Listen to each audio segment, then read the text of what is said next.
So, Linda, I'm going to pass over to you. I think we can start to do introductions while people join in. Okay. Well, hello there, everybody, and welcome to what I hope is a very sunny Scotland, wherever you are. So what I'm going to do is share a screen, which will take us through some key points as part of this webinar today. So if you just bear with me. Okay, so for those of you that don't know me, I'm Linda Whitaker and I'm a RDA UK trustee with responsibility for Scotland. I'm also a coach and volunteer in a group just outside Edinburgh, the Ravelry group.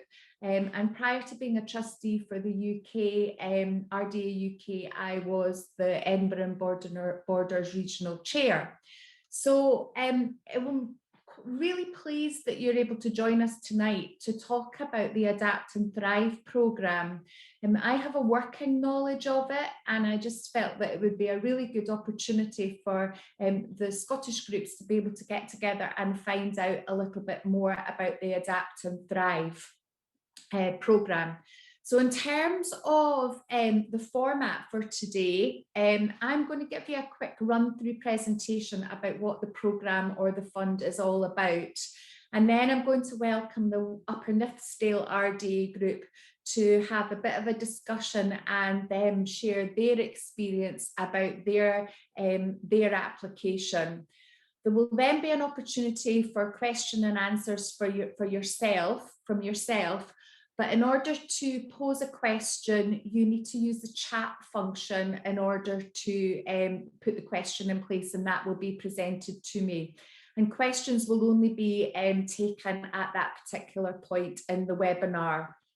And then we'll conclude the session with a bit of a sort of insight into perhaps what kinds of applications might be successful or be considered for funding, and what are the pitfalls and to be able to look for that. Okay, so thank you very much. So this presentation will just last about 10 minutes, and it gives you the facts and the details around the Adapt and Thrive programme. I do need to apologise in advance. I do have some notes just in case I miss any key points, so I will refer to my notes when I need to.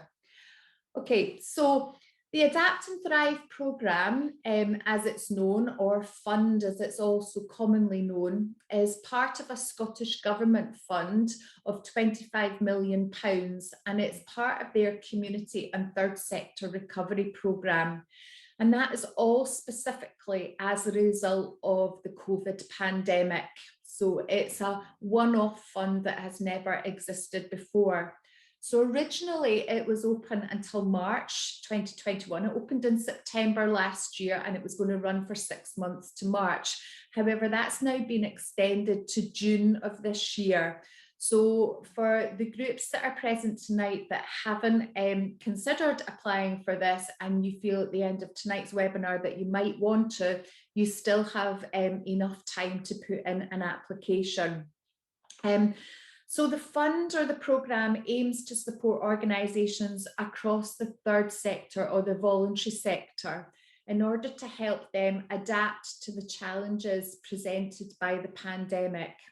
But it's more than that. It's not just about adapting, it's about helping these groups and organisations build back better to be able to thrive in the future. So that's where it comes from, the name of the fund. It's about adapting, but not doing more of the same, doing different activities so that you can thrive going forward. It supports organisations to reflect on their current operations, but determine what you're doing at the moment within your RDA group that then needs to change or be flexible or be innovative, or to be able to grow in order that you're financially sustainable, not just now during COVID, but also after COVID. So it's a unique fund or a unique programme, because quite often when you apply for grant funding, you'll be very much aware that you spend a lot of time and effort putting in a grant application, and then you might not hear for a number of weeks or sometimes months about whether or not you're successful. This application is slightly different because it also gives you tailored advice and specialist support, so that once your application is submitted, you have an opportunity to speak to somebody who can give you business support to help tweak or change or reshape your application should you wish to. So the application can be for grants, which I think most of the groups here tonight will be used to applying for, but there's also an opportunity for you to apply for a loan should you need to, okay? So, so the advice that's provided, and you, should you wish to take it, you would be offered a business advisor, and they would work with you to work together through a recovery plan that makes your ideas for adapting and thriving to be flexible and allow your organisation to stay open, but also for you as an RDA group to respond to any restrictions and then work towards financial sustainability. So the criteria, there's some quite strict criteria, but I think for the majority of RDA groups, we might be able to sit and fit with them. Okay, so as a group, to be eligible, you must have been in operation and making an impact prior to January 2020. So what that means is whether you were formed in 1969 or 2019, as long as you were operating and making a difference or an impact as an RDA group, that would make you eligible. Okay. But you must also show that you've had a significant disruption to your operations and the service that you give due to the pandemic. So I think for most groups, if not all of them, you will have had to stop offering your service to your participants, whether that be vaulting or riding or carriage driving. You will have had to stop at some point during the pandemic. So that is a significant disruption. You also need to show that prior to the pandemic, your organisation was in a stable financial position. So the assessor will want to look back and perhaps look at your annual accounts or the financial information that you provide to show that, you know, you were buoyant and that you had enough finances to be secure before COVID. But they will also want to see that as a result of COVID and the lockdown, your income in 2020 has been negatively impacted. So in going forward to be financially sustainable, you then need to have a plan, a recovery plan, or be thinking about having a recovery plan. And that's to help your groups recover from the pandemic, whilst at the same time reflecting the needs of the group. That's your trustees, your volunteers, and your participants. But anything you do going forward, you must do and you must plan to operate in line with Scottish Government guidance and, of course, RDA UK guidance.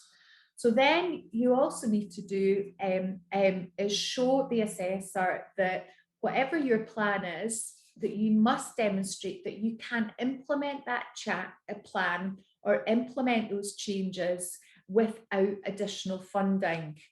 So that simply means if you're a group that has a high level of unrestricted reserves, i.e. a great deal of money that you can spend on anything that you want, that you could easily spend on your recovery plan, then that's what you should spend on, as opposed to apply to the Adapt and Thrive funding. Okay, so what might Adapt and Thrive say yes to? And it doesn't have to be all of these things, it could be a mixture of them, or you might be able to come up with another sort of service or issue that they would consider. Okay, so one of the things is costs for adapting your premises for reopening. So that's quite a simple one. You know, if you want to reopen, but you need to have PPE or perspex or glass, etc., put in place, then you would be able to apply for that. You can also apply for staff salaries, but I must stress that this is staff salaries for a new activity. So this can't be for salaries for an activity that has been happening for a number of months or years before COVID. If you do have a member of staff and they've been required as a result of the pandemic to do new things, then that would be classed as a new activity. But often groups might say, well, it's actually not new staff that we need. It's actually more about advice and to bring in somebody to the organisation that can give us specialist support and advice. So we would class that as consultancy or short-term contracted staff. And an example of that could be if you're having to change, if you employ staff and you're having to change the structure, it could well be to involve HR support. Or if you have got some plans that require a different approach to marketing, promotion and publicity, you may want to bring in a consultant to help your group with marketing and promotion. So that would be acceptable. And the amount that you would apply for in this case needs to be for the amount of time you need that person to help you. So that could be 3 months or it could be 12 months, but certainly no longer than 12 months. They would also pay towards capital expenditure. Okay, so the example that I can think of with that might be that if you have a common area where your participants, have need to get their hats on or their boots or have a refreshment afterwards, that sort of thing, but it's very small and pokey. And say you have a room next door to that is available, they would contribute towards capital expenditure by perhaps knocking those 2 rooms into one, making it much more spacious, perhaps airier, and be a much more repurposed workable space. The other thing that they might need is like stock or materials to support the implementation of your plan. So if you need something that is going to be a new service and you need different types of equipment or materials, then you can apply for that. Changes in services we've talked about, and we'll come into that in a bit more detail in the webinar. And also it will look at and consider funding essential overheads and other fixed costs. So an example for that could well be if you have to rent other premises, or if you have to get somewhere for storage while COVID is happening. That's something that they could look at there. All of these things that I've identified, quite often need a bit of discussion and a bit of advice.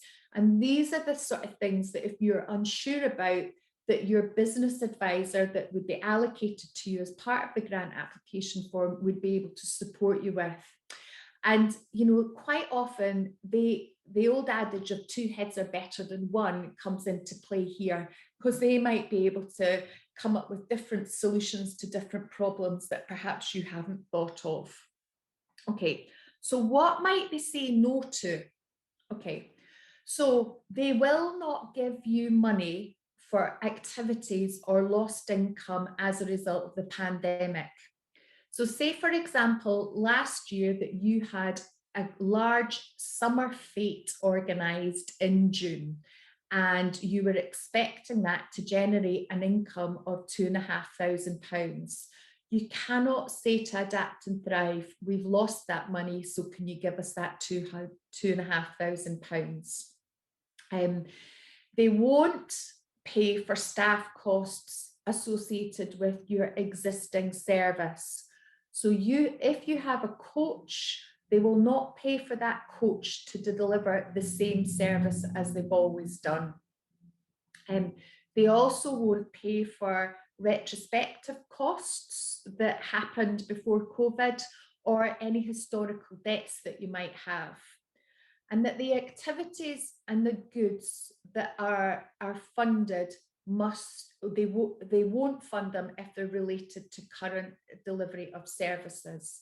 So my key message with this is, in funding through Adapt and Thrive, the services or the initiative must be new and must be innovative. And through all of that, we must make sure that anything that the RDA group does aligns with the government's restrictions and tier system and ability to operate. Okay, so here we go. So the application process.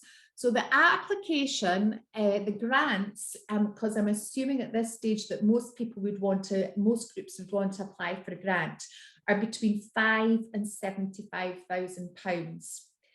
If you've got an idea for a project that comes in at perhaps £3,500 or £4,000, and you don't want to apply for 5,000, your business advisor will still support you, and they will still signpost you and give you some ideas about where you could perhaps go to a smaller funder. So it's between £5,000 and £75,000. Now, there could be some projects that the whole project is going to cost £100,000, and you're quite within your rights to put forward an application for £75,000 as long as you can find the remainder of the project costs, i.e. the £25,000 from other grant funders or from reserves or from other places. But the maximum Adapt and Thrive will give you is £75,000. Okay. And the key thing to remember is that this funding is to allow you to operate and move towards, or certainly return to, a financially stable position. So if you applied for £75,000 and you were awarded £75,000, the assessors would be looking for you to see and demonstrate that you would have an uplift or a significant financial return on that £75,000. So over maybe 2 or 3 years, you would be able to generate enough income to cover that £75,000. And we'll come on to talk about a little bit more about that later. You apply online. So there's a link there, but if you can't copy down the link, just do a simple Google search and Google for SCVO Adapt and Thrive, and that will take you through all the documents that you need. Okay, now there's a Word document that you can download, and that's where you can do all your workings and plan what text you want to do. And when you're ready with that, that's when you can cut and paste that into the online document. If you feel you need a little bit of support before you get there, there's plenty supporting written information, but there's also an SCVO, a Scottish Council for Voluntary Organisations information webinar that you can just log on to. And it'll give you information such as tonight, but also other greater detail. When you're thinking about putting your application together, you can be busy beavering away in the background as well, gathering your supporting documents. And the 3 that you must have as a given are your governing document. So that's like your constitution or your memorandum and articles. You need to be able to provide a recent bank statement. So if you were putting in an application at the start of May, you would want an April bank statement to be made available. And also you need to provide a copy of your annual accounts or management accounts. Now, the 2 other documents that really enhance an application are a recovery plan and cash flow. But these are perhaps things that us in RDA groups are not used to doing. They're not our everyday activity.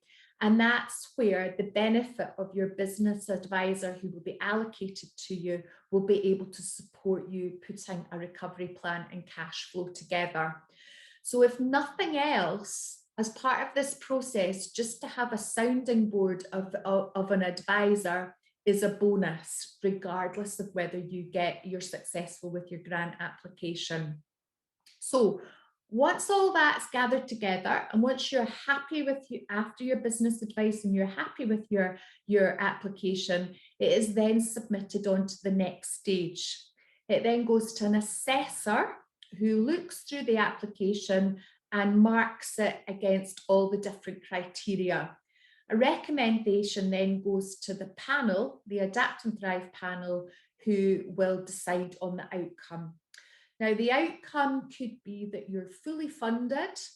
They might only want to fund part of your project because they feel that only part of it is eligible, or they might refuse it and say that it's been rejected. If they do that rejection, they will give you some feedback, not lots, but they'll give you a bit of feedback as to why it's not been successful.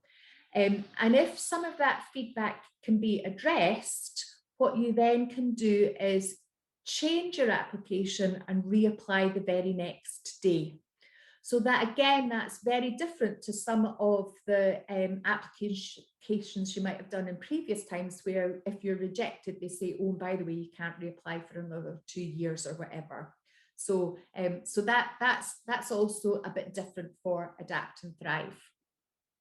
Okay, so that's enough from me now. So we'll now go over to Keith and Laura, and we'll invite them to talk about their experience. So,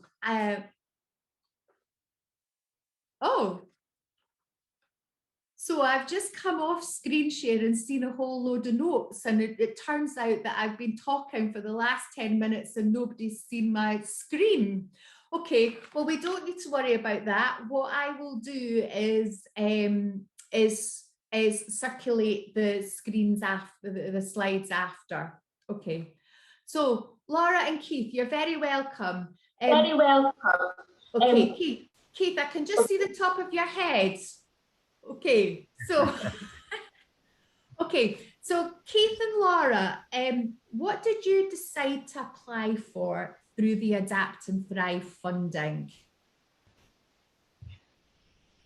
The group as a whole, we've been dealing with schools and everything else, and during this pandemic, we've realised that there's been an awful lot of everybody's been affected one way or another.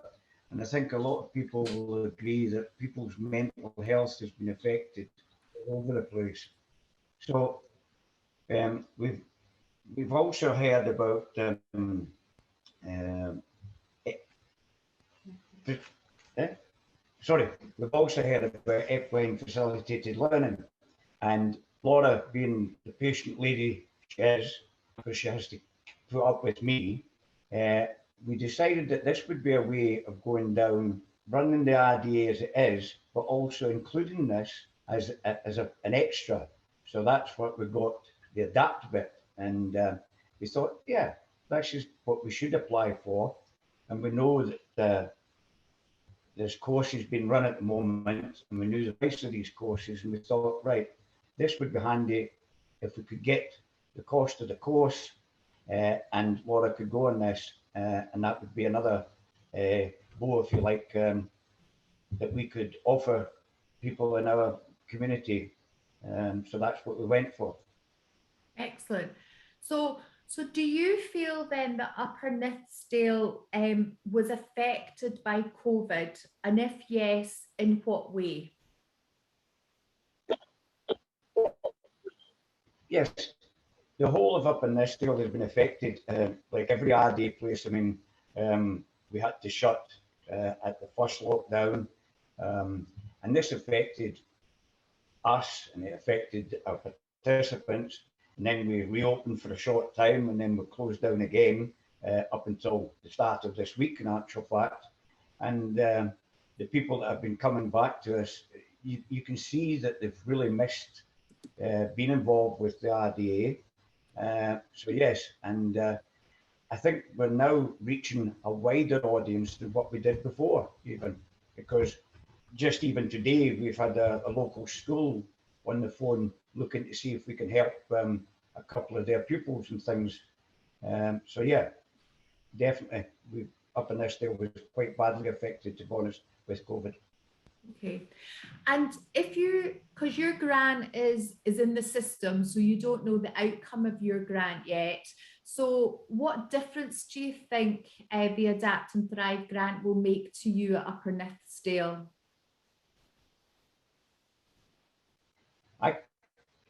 It will honestly bring if we get the grant, hopefully, fingers crossed, it will definitely help us, and it will help the community as a whole in Upper Nithsdale, because we can offer this service which we couldn't before, and Laura, as I say, will be fully trained, and yeah, it should set us in good stride, I think. Great. Excellent. So it's about new skills for the group, and it'll allow you to deliver your service in a different way, so that it's different to what you were before COVID. Okay, so Keith and Laura, I know that you have made funding applications before and have been quite successful with them, but how did the Adapt and Thrive application process differ to that, or how did it compare to other application forms? Was it daunting? Was it straightforward? Tell us how you felt about it. Yeah, as you all know, I'm very good at talking. Actually putting things in paper has always been a problem, whereas this application asked relative questions which you could answer quite clearly, and we didn't actually know until the application went in that they offered a business advisor as well to come on board and help us do the plan, make slight alterations perhaps to the form that you've done, and that really is a tremendous help, and I can't praise it enough. Because as you said earlier, a lot of people cash forecast, things like that, it's not really my cup of tea anyway, so cash forecast, things like that, it really did make an awful difference, and as I say, hopefully we'll be successful. Okay. And did you feel with the business advice that the business advisor listened to what you'd got to say and was supportive? Yeah. Yes, definitely, without a doubt, the business advisor was. I think it's a two-way thing. You've got to be able to put it forward to the business advisor. The person definitely listened and said, well, how about tweaking it this way and whatever, and that's what we did. It's a two-way thing. But it's absolutely brilliant, because as I said earlier, most grant forms, you fill them in and hope for the best, and if you've got the right maybe keywords in it, you get a bit further, but definitely the business advisor was a great help.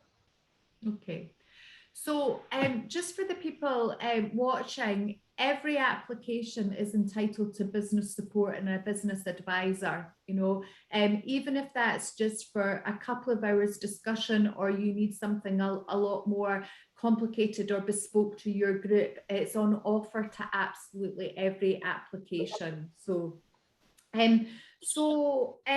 is there anything else that you would like to tell us about your experience of the Adapt and Thrive? What you learned from it, anything else going forward? Yeah, I mean, we really appreciated someone to talk to, the business advisor. We learned, they helped us do the recovery programs, so we've done the adapt bit because, as we said, we wanted to add something to it. They helped us do the recovery plan, which then you've got the adapt and thrive thing, and it really makes a big difference. And when you read what we've done, it looks really, to me, it looks really good, and we've just got to keep our fingers crossed that and I know that Laura got an email last week to say we should hear something within the next 21 days. So it's fingers crossed, and we'll, you know, but it has been an eye opener, and I think if other funders went down this way by listening to people and not just taking the N word at the time, well-being or whatever, but listen to what you were wanting to do, then grant forms would be a lot easier for someone like me that hasn't even got an English O level, you know, because I left school, you know, because I was a hooligan. But no, it really does work. Okay. Excellent, thank you. So as you said there, Laura got an email to say about 21 days. So that's really useful for you to be able to highlight that, because once a group or an organisation has gone through the business support stage, and then it goes off to the assessor, it's usually about 21 days and you will hear an outcome, you know. So it goes to the assessor, to the panel, and then the group's informed. So again, compared to other grant applications, that's quite a quick turnaround. You know, and it means, because it is about adapting and thriving, that if you've got a plan in place, you can get it in place and get it working sooner rather than later. But as I said earlier as well, you know, fingers crossed you are successful at Upper Nithsdale, but if you're not and you get a bit of feedback, you can still reapply. You can still reapply, taking on board that feedback, which is, I think, unique for a lot of grant applications. So thank you. Thanks very much. I know it was a big rush to get in from your horses today and get yourself all organised. So thanks for joining us today. I would now like to open up to questions and ask if anybody else has any specific questions through the chat, and I think Randip will help if there are any questions. So Linda, the first question's for yourself, in terms of, for the applications which haven't been successful, with the knowledge that you have, has there been a common thread in those applications why they haven't been successful? It's very much about following the eligibility criteria, you know. So the assessors have to be very transparent and robust, and even if it's the most fantastic idea that's seen about adapt and thrive, you know, for the organisation, if they don't follow the criteria, then they have to be quite strict about it. So I did hear of an organisation that had the assessors thought it was a really good idea, but they didn't become incorporated. This wasn't an RDA, but they didn't become incorporated until the beginning of January 2020. And that's really a shame for them, because it was the criteria say before January 2020. Okay, so they weren't. But it's very much about being aware of the criteria, and also being honest. You know, this money won't be around forever, and it's about supporting organisations who have been in difficulty. So if a group has a good level of reserves and could pay for that new service themselves, the assessors will recognise that, because they'll be able to see that as part of their funding research. I hope that answers the question, does it? Thank you. And then another question for you, Linda, is very much how should a group assess what they should pitch for in terms of budget? Is in terms of the size of the group versus the budget that they should probably pitch for in terms of the application. Okay, so it's about the idea and what the idea costs, but more above that, it's then a bit about what the impact that idea or that project has for that cost. So something could be £5,000 and have a huge emotional and social impact on the group and be helped to generate them new income going forward. Okay, something else might cost a little bit more, and it doesn't matter about the size of the group. And if something costs £50,000, if that group can then demonstrate that it has an overwhelming impact to them in terms of their growth or innovation, but also their ability to generate income, then the assessors will look at that. But I would say that this is a critical part of your business advisor support, because some applications may very, very much look like a wish list or a bit of a shopping list, and they'll help you drill down as to, you know, what is crucial to help you get a return for your for your ask. It's known as an uplift. For the amount of the grant, what kind of uplift will you get back as a result?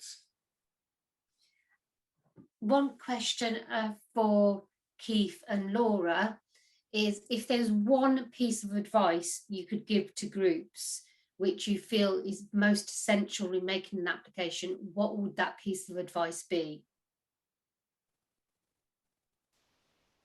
Okay.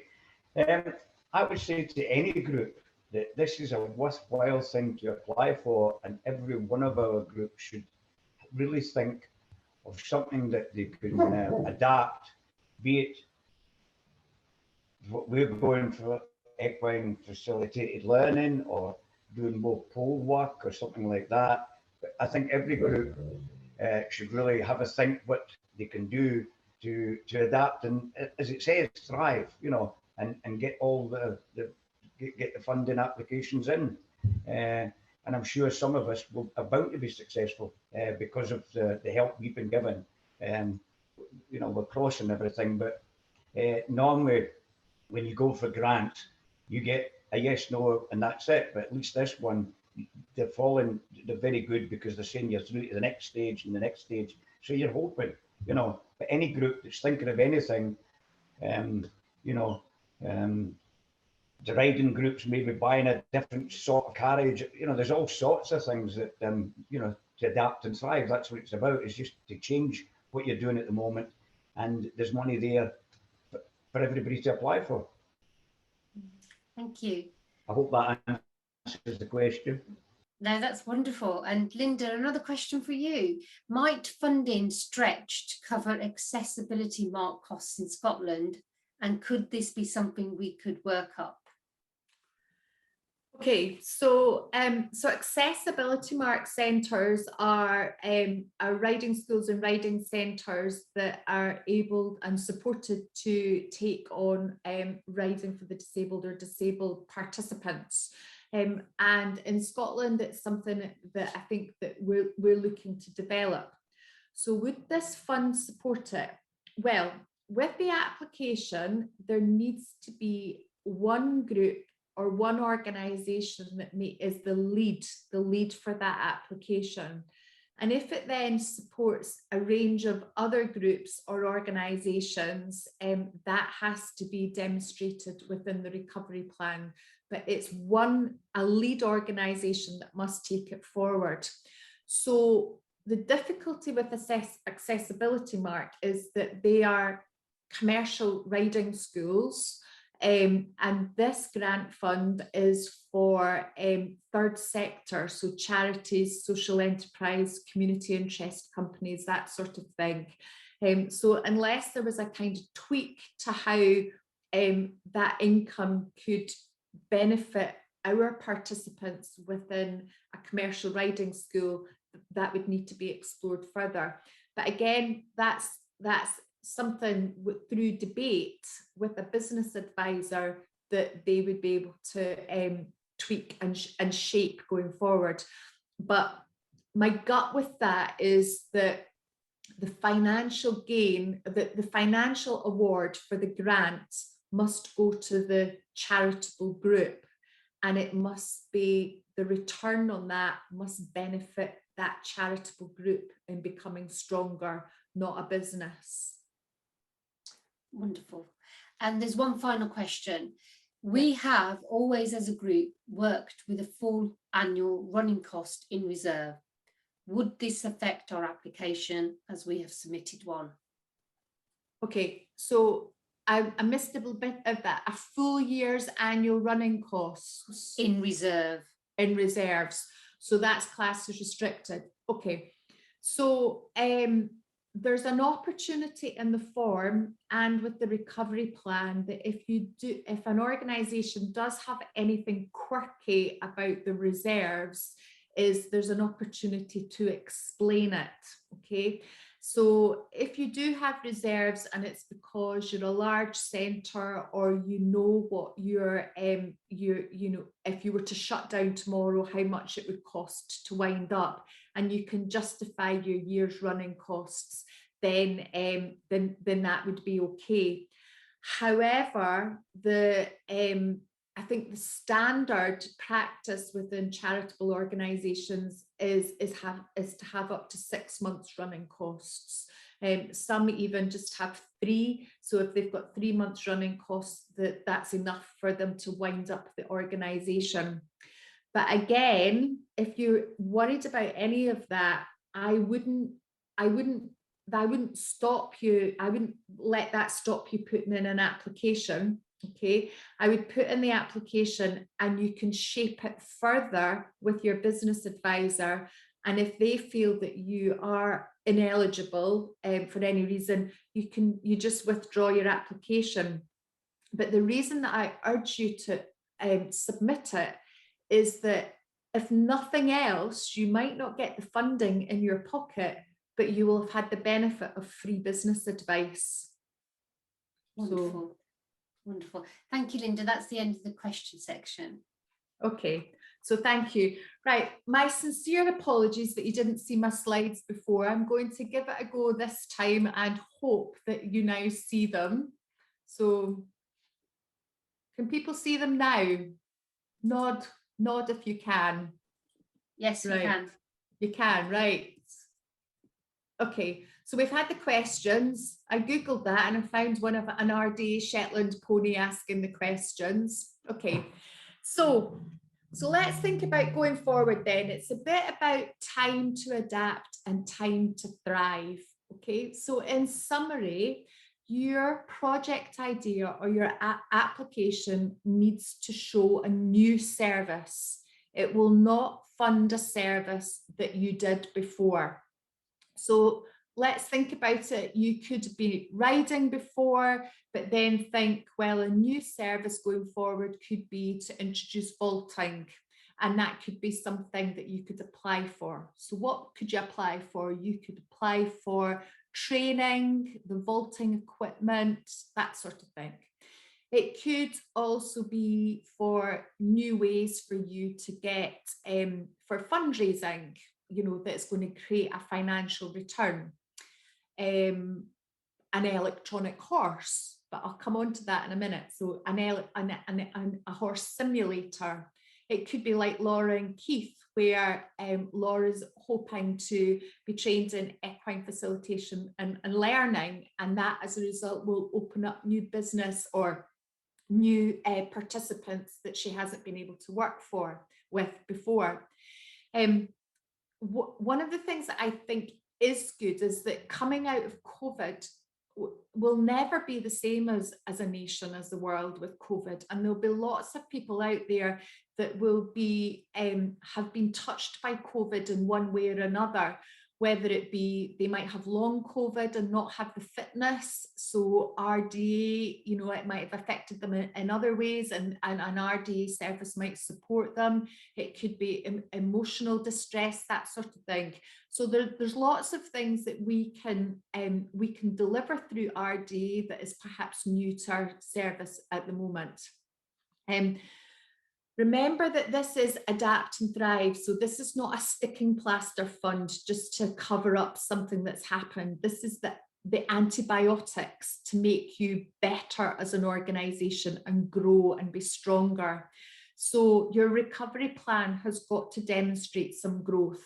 and it's got to show how you will then be able to bring in some perhaps new income streams or work with new people, have different partnership arrangements, that sort of thing. But also it's a way to help you think about your future and make you less grant dependent on other grant sources. Because I think for those of you that are still applying for grants, you will see that the criteria are changing all the time, in the sense that Robertson, Ganocki, Garfield Weston, they've closed their funds, and that they're like looking, they're changing their criteria. But also to think about innovation. Okay, so now what I'm going to do is read you an example of something about an organisation, and I want you to just think in your own head about whether this would be funded. So this is the Sugar Lump RDA. So the group finances were healthy prior to COVID, and they were working towards a capital build. So they had those finances in reserves as restricted funds. Okay, they weren't able to operate through the first lockdown, and when restrictions first lifted, only 30% of their riders returned. And then there was a new lockdown in 2021 when they had no riders. Their participants pay by standing order, and they continue to pay by standing order monthly donations every month, regardless if they rode or not. The group really struggled with their fundraising events. They couldn't hold any. Any they did was the odd raffle. They did have a tax sale when restrictions eased, but that fundraising income that they would normally have was reduced by 80%. However, supporters were very generous and donated the price of their haircuts, did individual running and fundraising, and one person who was concerned about the group made a very generous donation of £10,000. They asked for Adapt and Thrive funding for £45,000 for a mechanical horse. And the way that they wanted to generate the income back into the organisation was to hire it to other local RDA groups, to riding groups, to physiotherapists.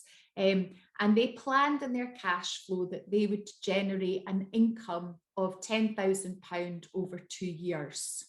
Okay, so I can't ask questions and about who thinks this would be successful or not, but this was not a strong application, and it wasn't strong for a number of reasons, or it wasn't supported. It was a strong application, but it wasn't supported, and that's because they still got all their rider donations. Riders continued to pay even although they didn't ride at all for the whole year. And although they didn't have any fundraising activities, they still got some generous individual donations. So the cash flow for 2020, it still looked very healthy. They got rates, grants, etc., etc. But also £45,000 for that mechanical horse, with getting an income for them for £10,000, wasn't really a hugely sustainable income for them. And there would have been another expense to the group as well, because they would have had to find somewhere to house that, stable that mechanical horse. So there's some aspects in there that you think, oh God, their fundraising was down by 80%, so they meet the eligibility criteria. But then they had supporters that kind of balanced that out by lots of generous donations. So the assessor wasn't sure about that and looking at that. So this one is the Haystack group. Okay, the group, they were healthy prior to COVID, and they'd showed some growth. They weren't able to operate in lockdown, and then when restrictions lifted, they only had 20% of their riders returned. And then with the new lockdown, again, back to 0 riders. So their participants didn't pay when they didn't ride. So no riding, no payment, okay? And at their events, they couldn't hold any of their face-to-face fundraising events, but they did manage to do an online duck race or something like it, but their fundraising income was reduced by 80%. Okay, they did get some COVID-related grants, like emergency grants to buy sanitising equipment and things like that. But the money that they got from that grant was quickly spent on that particular type of equipment. So what they thought about doing was asking for Adapt and Thrive funding of a total of £15,000. And what they wanted there is a freelance enterprise advisor, so not a member of staff, but somebody to advise them on fundraising and enterprise for £10,000 and pay that person over 12 months. And they also wanted to convert an unused stable so that they could open it up as a shop, and they wanted to promote and advertise that shop. So the enterprise advisor might look at them to introduce new income like adopt a pony, family support sessions, that sort of thing, different ways of fundraising that they wouldn't necessarily have done before. Okay, and their cash flow suggested that by the end of 2022, that all that new activity, if it was all put in place, would generate them £15,000. The shop, their converted stable, they thought of as a chance to do sell donated items like tack or different types of equipment or things at different types of the year. They could also run an eBay online marketplace with the items that were in the shop and sell. And then if the shop was empty, they would rent that shop area to other community groups so that they could use it for whatever they needed to do. And because it was retail, that they would provide work placements to other volunteers and organisations. And they predicted, based on their research, that they would generate an income of £6,000 by the end of 2022. So again, shown in the cash flow. So what that does is show that in 18 months that they think that they might have generated a £21,000 income for that grant, which was awarded at £15,000. That's fictitious. It's a complete, there isn't a haystack RDA or anything else like it. But based on what other applications have done, that has all those points have managed to look at fitting the criteria of the Adapt and Thrive fund or programme. Okay, how am I doing for time? Right, so just in summary, and then we're going to finish and probably finish a bit ahead of schedule, but just in summary, you know, what have you got to lose as part of this Adapt and Thrive? You know, even if you're not successful and you put in an application and you're told that you're not eligible, you will still receive business support. And that business support will help you with a cash flow or a recovery plan, which is like a very small business plan. And if nothing else, that will let you go to another funder. Okay, you may be successful, in which that's great. But, you know, my experience is that people at the end of the business advice say, well, if nothing else, we've learned some new skills and we've learned some different ways of working. So the programme closes in June. Okay, so please apply. You know, you haven't got anything to lose. It is highly competitive. There's a huge amount of applications, but this is a one-off opportunity. Adapt and Thrive isn't going to exist. The programme will change or be taken away, you know, as a result of when COVID ends. So this presentations will be on the RD YouTube channel, which, and as I say, apologies you didn't see my slides at the beginning of the session, but they can be made available. And I would just also like to say, before we do finish, that thank you for attending. I know that you're very, very busy, what with horses and with your group activities, whether you're trustees, volunteers, coaches. So to take an hour of your time tonight, I know is very precious. But also a huge thank you to Laura and Keith for taking the time to share their experience today. Okay. So, lovely. Thank you, everyone, and thank you for joining us today. And we'd like to wish you all a good evening. Good night.